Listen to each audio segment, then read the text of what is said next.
Hello and welcome to the This Is How We Thrive podcast. My name is Ben Burnside. I'm filling in today for Alicia Barnum as host, and today we're welcoming our conference chaplain, BJ Hightower. Hello. Good to have you, Ben. Good to see you. Good to be here. So one of the things that you've done, in addition to all the things, is that you are starting a new role as the conference chaplain, and we're going to talk a little bit about what that is and what that looks like.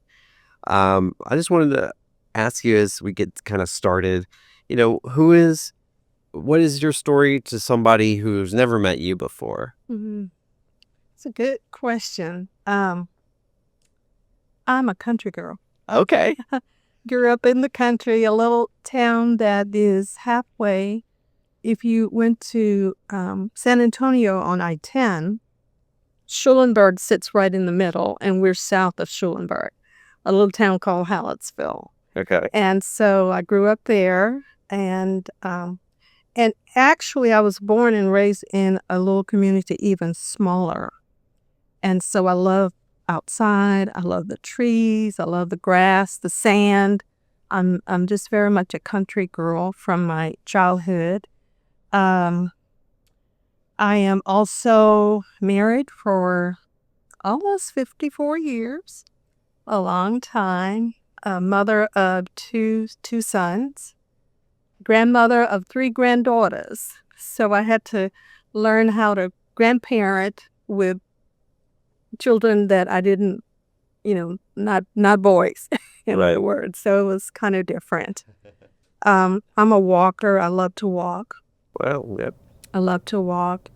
Of course, I have to make decisions about when I do that because I don't like the cold and the hot is too hot. But usually just right before the sun comes up in the summer, that's beautiful. And if you were to see my Facebook page, you probably could see some of those shots at as the sun was coming up over our community. That's in part what I do. I also recently have a love for exercising. Okay. And I'm having a good time with that and making friends through that. It's wonderful. Woohoo! Yeah. So you're retired clergy. I am. And so in your retirement, how has that been for you, your ministry, reflecting on that? Yeah. The best part is my schedule is usually my own. Okay. All right. I love that. And I really I love being at home, waking up early in the morning and just being there quiet before the whole day wakes up. It's wonderful. I meet for lunch with friends at least 3 times a month. I do that. That's a lot of fun for me. Spend the rest of the time exercising, doing some housework, a little bit of it. I enjoy the kitchen more than the rest of it. Right. Visiting grandkids. It's been wonderful just having my own schedule and getting to do what I enjoy. Sometimes it's nothing. Well, I just be going back to the beginning of your ministry. What was the kind of thing that led you towards discerning a call to ministry? I nursing was my first profession. Okay. And in my mind, that too was a calling. I was an operating room nurse, and we move very fast. We're quick, we're exact as operating room nurses. I observed that the doctors knew exactly the physical landscape of the human body. So they knew exactly what they were doing. And I had one of 2 roles. I was either the scrub nurse who would get the instruments to them that they needed, Right. or I was the circulating nurse who got to the scrub nurse what he or she needed. And one of the roles that I really liked was the circulating nurse because I loved to help the patients feel comfortable before they would go to surgery. And so I think I started to feel that at some point in my nursing ministry, I might say. I remember particularly there was one gentleman, for whatever reason, he did not want to have surgery. He was sitting there and kind of pouting like, I'm not going to have this surgery. He was just not having it. I was a circulating nurse, and I went in the room to see what was going on with him before he came down to the operating room, because he would not come down. I rarely do this, but I sat on the bed with him, and I just wanted to know what was going on with him. I don't remember much of what he said, but he did let me know that he hadn't gotten the answers that he wanted. For whatever reason, he was not satisfied with that. We talked for a little bit, got him the help he needed, and he had his surgery. And of course, I know he did fine. So I think out of that and other time spending with family and friends, just listening, I think my ministry evolved out of that. And do you think, I know that later you went into chaplaincy work. Do you think that your nursing experience kind of led you back to there, or was that a surprise for you? Or not really a surprise. Well, I didn't put it together, but I knew. I remember. I came to the point where it was like, okay, physical healing, got that. I understand the body, how it works, but that's not all there is to healing. It's never a gallbladder; it's the whole person.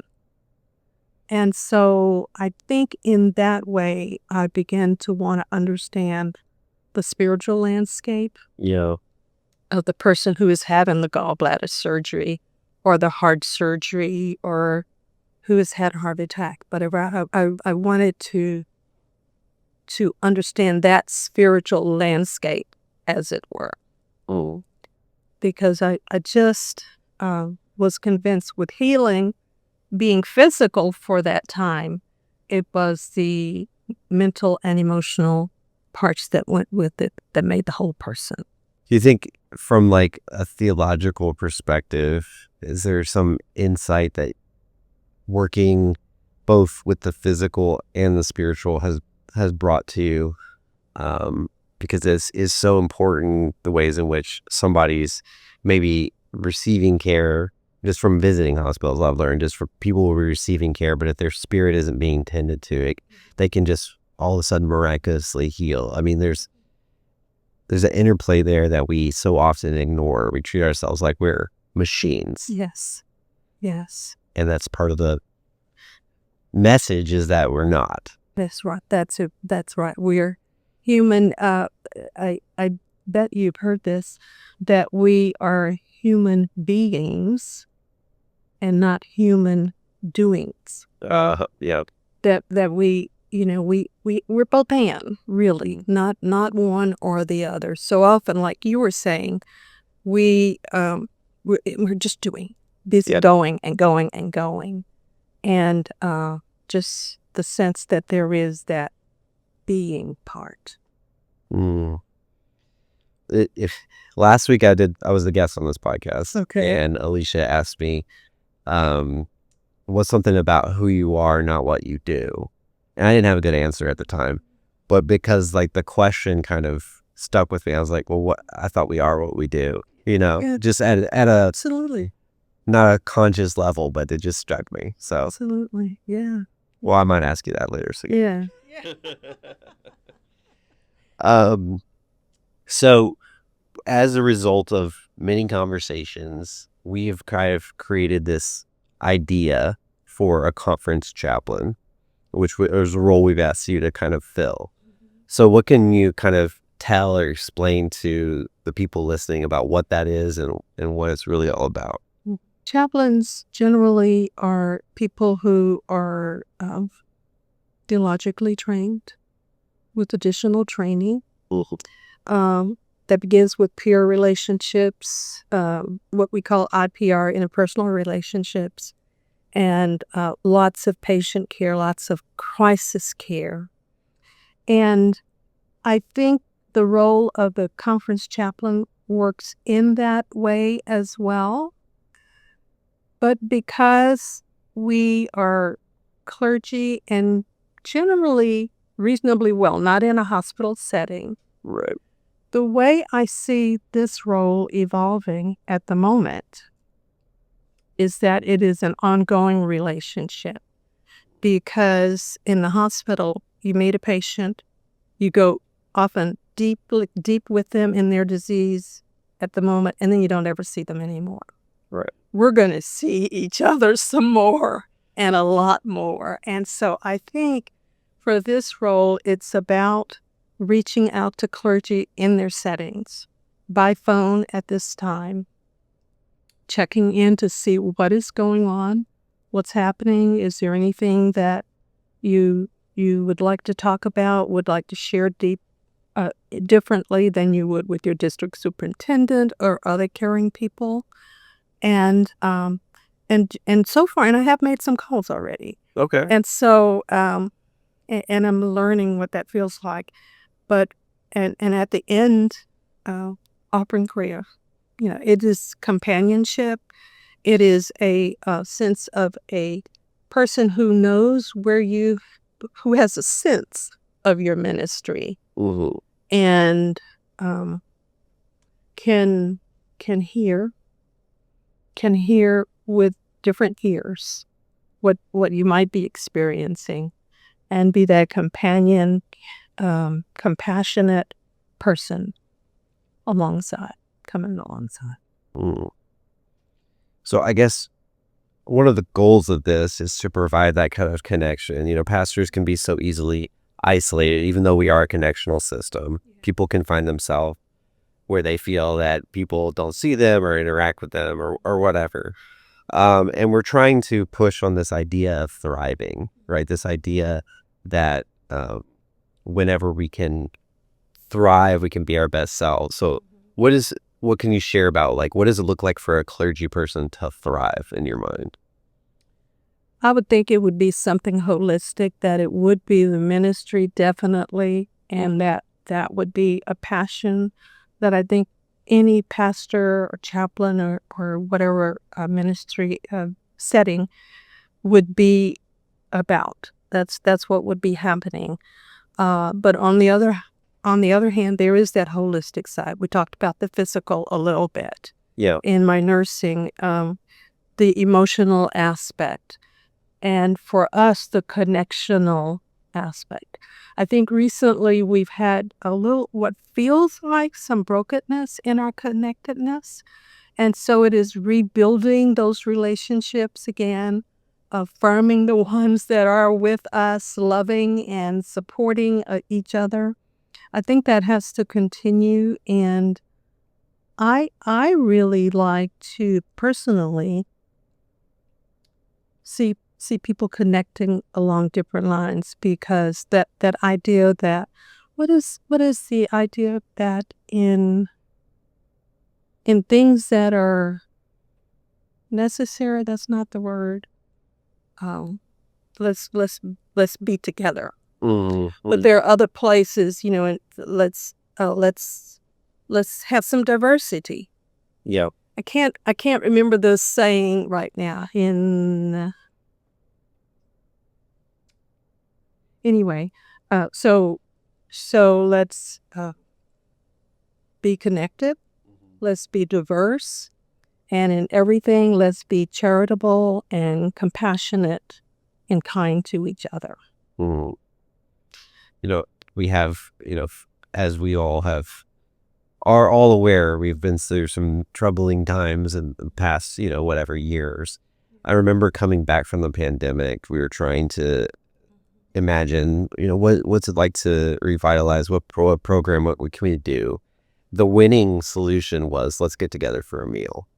So it came back to the most basic and easy things, just reignited, because we've forgotten, or we hadn't been able to be a community. And so I feel as if a group of clergy, a group of United Methodist churches, we're kind of rediscovering those muscles that we used to have of being in connection and relationship with one another that have just fallen away for whatever reason or haven't been strengthened. And so I see this is a small step towards, hey, let's the answer isn't this secret hidden thing. It's something we actually kind of maybe even know already. Absolutely. Absolutely. Yeah. Yeah, there have been several things. You're right. I hadn't thought about the pandemic in line of this as well as our brokenness around being the church, the United Methodist Church, and then just the individual broke things that are going on in people's lives. Absolutely. Yeah. Yeah, just that I think things like the gathering of the orders and other ways that we can be together. A little aside, I recognize the need even more with that. It might have been with pandemic at all, also in retirement. And this does not relate to the clergy that we will be serving, but in retirement, it can be very lonely. Oh, yeah. And we have discovered ourselves in the Houston area, and there may be others of United Methodist clergy women that are retired from the Texas Conference and surrounding conference, and that's one of the groups that I meet with once a month. Okay. So I think finding ways to do what you said, to eat together, Yeah. is a good thing. Well, that's a deeply held Methodist belief, isn't it? Yes. Yeah, it is. It really is. And so as far as you're imagining sharing, are people being called to reach out to you for grief, or is it grief and joy, or how do you imagine these relationships forming?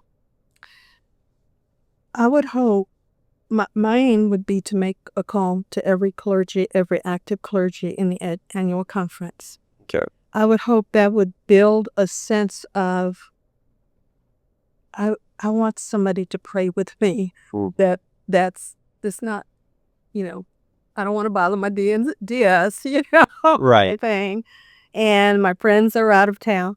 I'm going to call BJ. Okay. I'm going to call the conference chaplain. I would hope that in ordinary times, that relationship would be built with the conference chaplain, that I have a conference chaplain that I can call, whether it's grief, whether it's joy. Mm-hmm. And I think I would love for the clergy to call me anytime, but I would hope that my reaching out would begin that process and would augment it and help the clergy to feel comfortable making that call. Mm.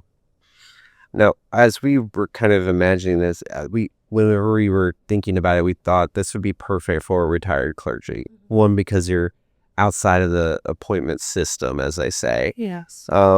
You hold confidentiality and you understand that. So being in that position, is there something that you believe now that you didn't fully believe or didn't understand at the beginning of your ministry? This kind of wisdom that you've gained? Gosh, I've learned so much along the way. Well, share with me. Yeah. So much. I always believed in the connectional system, but I have seen it work. And I believe that is the lifeline of who we are. And so I would hope that that part would stay strong, that we would stay very, very much connected. About our relationship with God, I have come to understand that God can take whatever we are going through and bring something out of it that would have meaning for us, that would hold healing for us, that would hold help for us. I have learned to really trust the thoughts and insights of others.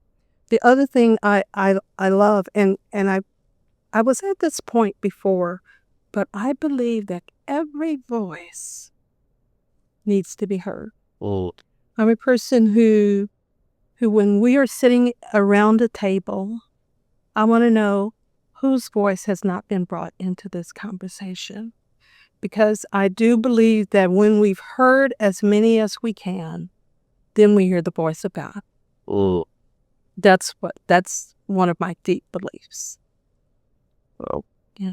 Who's around the table that as we are connecting, who is not connected, who is around the table when we're making decisions, so that are our decisions ones that at least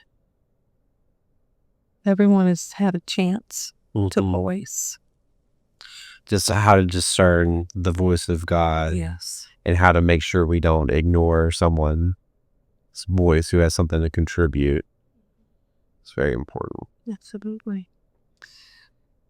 I'm just curious from your work as a chaplain, something I haven't personally done or experienced. And to some extent, pastors deal with this as well, but you're entering into these moments with people and you're helping to hear of their burdens. You're trying to walk alongside them. How do you maintain that where you're not kind of burdening yourself? So where's that empathetic line where you're not bringing yourself overwhelmed? Yeah, that's a good question. A couple of things help me with that. I take space after each person. Okay. That's number one. Just take a breath and breathe. I love solitude and silence and prayer. Those are things that really do feed and nourish me. Reading the scripture. There is a book now called Let Them. And I think the book is intended to talk about what other people, what other folks say or think about me. Yeah. That doesn't, let them. But on the other hand, what I have to realize is that when I have been with someone compassionately and walking alongside them, then I have to let it go and let them let God. Yep. Let me. That it's a three-way. Let them. God is with them. God is with them when I'm not. God is there. And then let God, and then let me. Well, I think you need to write the spiritual follow-up to Let Them, then. No, I like that because it's this bearing that pastoral responsibility, but also the amount of self-care that you deserve. Yes. So, and that's what the walking is about also. That is just so it just lets it all go. I just let it go. God's got it. You just got to get up before the sun comes up. And so just practically for any clergy listening who are interested in this, what is the best way for them to engage with you if they want to reach out? And I would say, first of all, if you get a strange number on your phone, answer it, and maybe it's BJ calling. That's so true. That is so true. So I've just kind of made some calls. I've done cold calls, and then in some kinds, of course, folks don't answer. So then I'll say, okay, here are these people that I know. Let me call them. Yep. But yes, if you see a strange 832 number, give it a try. At least it may be me. But I have to say, for the ones that I've called, generally they may text back and say, I can't talk right now. Mm-hmm. Or several have just called back. Okay. And I have been really pleased about that because the phones are not always that friendly with those numbers that it doesn't know anyway. I know. So my number starts with 832. I don't know if I can say that publicly or not. I'm happy to. It's 832-549-5608. 832-549-5608. That's the best way to reach me. And I'll be reaching out from that number. Okay, great. Yeah. And you have a chaplain email address that'll be on the website as well. Thank you. Thanks, Ben. It's okay. chaplain@txcumc.org, right? Yes. Did I get it right? No, that's right. It's a lot of letters and C's and yes. Yeah, txcumc.org. The Chaplain. So as you step into this role, what brings you joy? Seeing my grandkids. Okay. Talking, we have, one is 18 years old, and she's finishing high school this year. One is 15. She's a volleyball player. And then the 9-year-old. That's the one I have the most fun with. She will be on FaceTime with me, and then she'll say, "Okay, Grandma, I'm going to show you my screen," and we're just there together. It's like she's just right in that room. That gives me a lot of joy. I enjoy going to the gym. I really do. Lots of friendly people there. I enjoy meeting with my friends. The lunch. I've taken some good vacations. And Okay. that's been wonderful. Yeah. All right, so I want you to finish this sentence, which is clergy deserve to know that they are loved deeply and of intrinsic worth and value. Amen. All right. That was very succinctly put. So is there any word that you would have for any pastors that are listening who are maybe exhausted or they are tired or questioning themselves? Is there any words that we can offer to those? Get some good rest. Ooh. Sometimes at the end of the day, you may give out, but don't give up. Just keep doing well. Keep putting one foot in front of the other. As the scriptures say, don't grow weary in well-doing. Keep the faith. Keep the faith. Take care of yourself. Well, take care of yourself. There's only one of you. Take care of yourself. I think that's so important. Often as clergy, we can feel guilty for taking care of ourselves because we compare ourselves to people in our congregations. But really, it's not selfish. I mean, it can be, but most of the time, it's not selfish, and you're worthy of time off. Absolutely. I can't force people to take their vacation, but if I could, I would. Most definitely. Yeah. Wow. So we're going to do the final kind of fast five, as Alicia calls it. Just so quick. Quick. What Alicia had for us. Okay, all right. So, Let's see. what's your favorite comfort food? Chips. Okay. Chips. Salty. Crunchy. Chips. What's a book that has shaped you that's not the Bible? Well, there's a modern one. Okay. I have to give you one. Okay, so Let Them that I have referred to, that has really impacted me to just kind of let go of a lot of stuff. Okay. Yeah. That's my personal take on it, plus the other that I mentioned. And one that has impacted me for years, and it very deeply speaks to my spirituality, is called The Way of the Heart with Henry Nouwen. It's a very old book. I got it first when it was a hard copy. And basically he talks about the things that I mentioned, solitude, silence, and prayer. And if I had an addendum to his book, I would say rest. I would add that. But that really did shape me. It's by Henry Nouwen. Mm-hmm. I think some people pronounce his name differently, but Henry Nouwen is how I know it.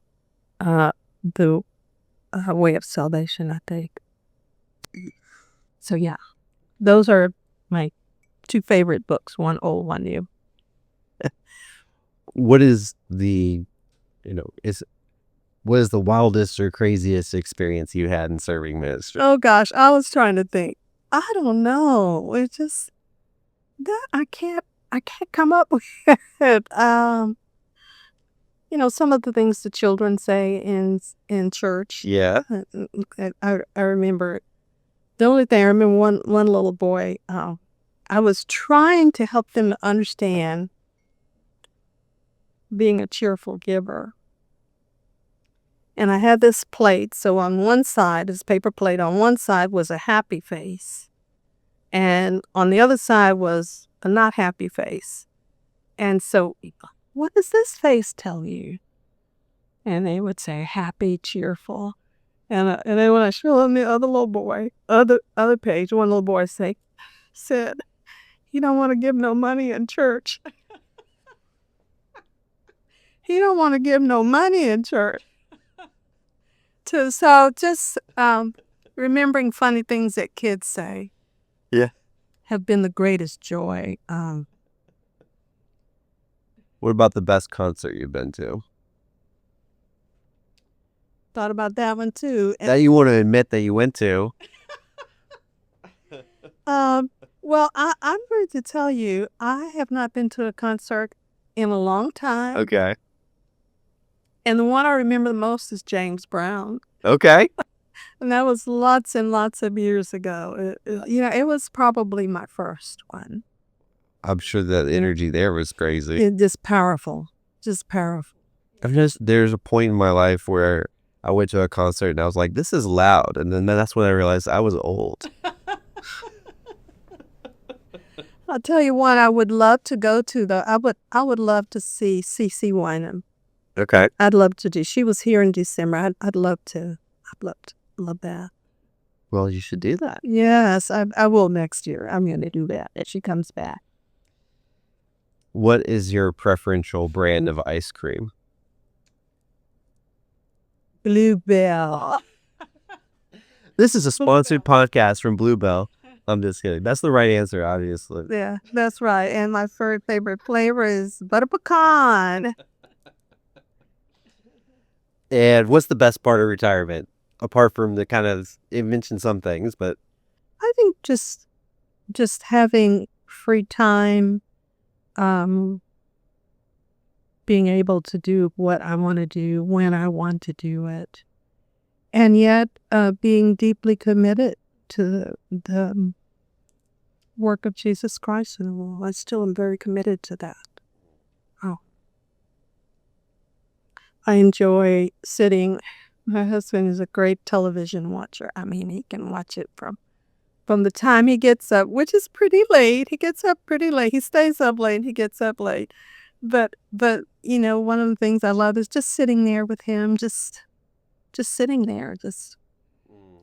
Sometimes he's on his electronics, and I'm on mine. yeah. And the television is going. Uh-huh. And one of our sons lives with us. He has a mental illness, and he stays with us. And Jason is doing his own thing. So it's just having the people around me that I love and I care for. Being able to visit the grandkids. I visit them on their birthdays for sure, usually. So life is good. Okay. Well, thank you so much for coming on and sharing this role. I hope that clergy will reach out and have some conversations with you, and we'll see you at some of the clergy events. Absolutely, yeah. That are happening around the coast. Yep. So be sure to say hi to her. And for all of our lady out there, know that we are doing our absolute best to continue to support our clergy. BJ, thank you so much for coming and talking with us. I know that you're already active in this role and we'll be reaching out, so please look for that. I'm Ben Burnside. And I'm BJ Hightower, Conference Chaplain. And this is How We Thrive.